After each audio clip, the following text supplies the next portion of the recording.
Assalamualaikum warahmatullahi wabarakatuh. Perkenalkan, nama saya Apriatun. Saya bertugas di SMA Negeri 1 Pasawahan, Kabupaten Kuningan, sebagai guru mata pelajaran prakarya dan kewirausahaan. Pada pembelajaran video kali ini, materi yang akan saya bahas adalah ide dan peluang usaha kerajinan dari bahan limbah berbentuk bangun ruang. Materi ini merupakan materi kelas 11. Tujuan pembelajarannya yaitu peserta didik dapat memahami dan menjelaskan tentang ide dan peluang usaha kerajinan dari limbah berbentuk bangun ruang.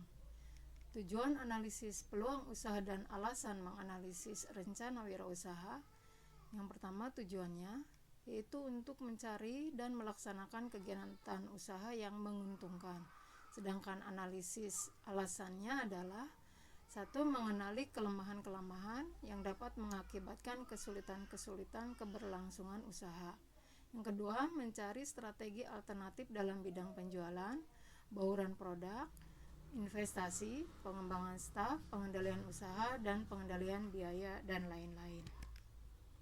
Faktor yang menjadi dasar pertimbangan peluang usaha adalah yang pertama faktor keuntungan. Apakah usaha yang ditetapkan itu mendatangkan keuntungan atau tidak? Jika setelah diperhitungkan ternyata tidak memberi keuntungan yang memadai, sebaiknya pilihan bersangkutan dibatalkan. Yang kedua, faktor penguasaan teknis.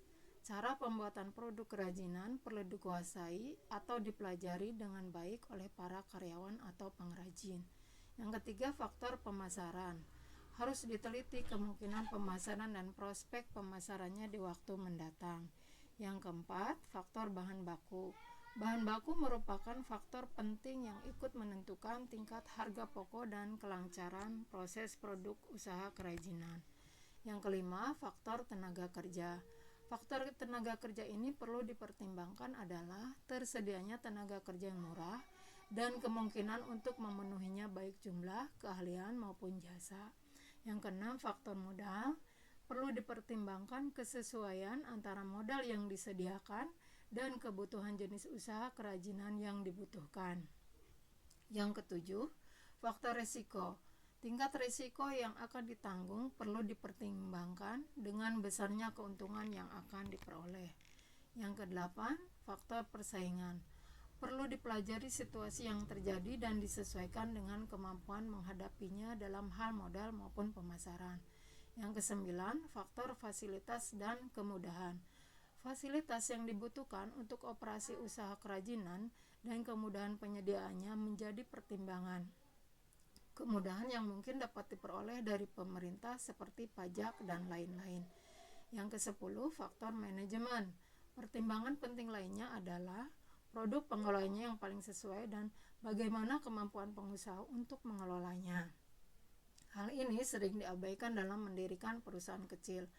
Faktor lain yang perlu menjadi pertimbangan adalah peraturan pemerintah, perizinan, pertimbangan etis, lingkungan, dan sebagainya.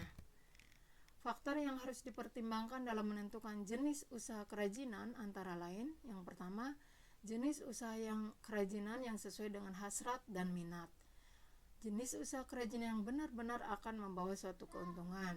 Jenis usaha kerajinan yang mudah mengurus dan mengerjakannya.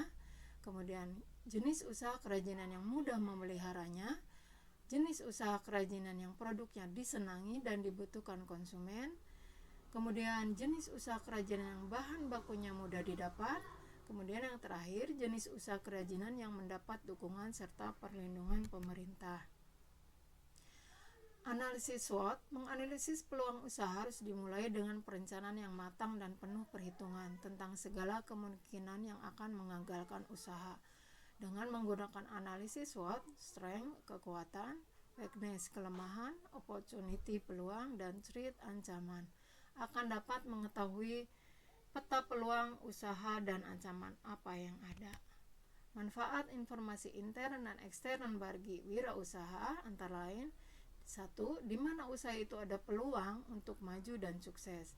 Yang kedua, apa saja yang akan mengancam perusahaan. Yang ketiga, adakah kekuatan yang membatasi atau menghambat kemampuan dalam mencapai sasaran. Demikian video pembelajaran untuk kali ini, semoga bermanfaat. Saya akhiri. Assalamualaikum warahmatullahi wabarakatuh.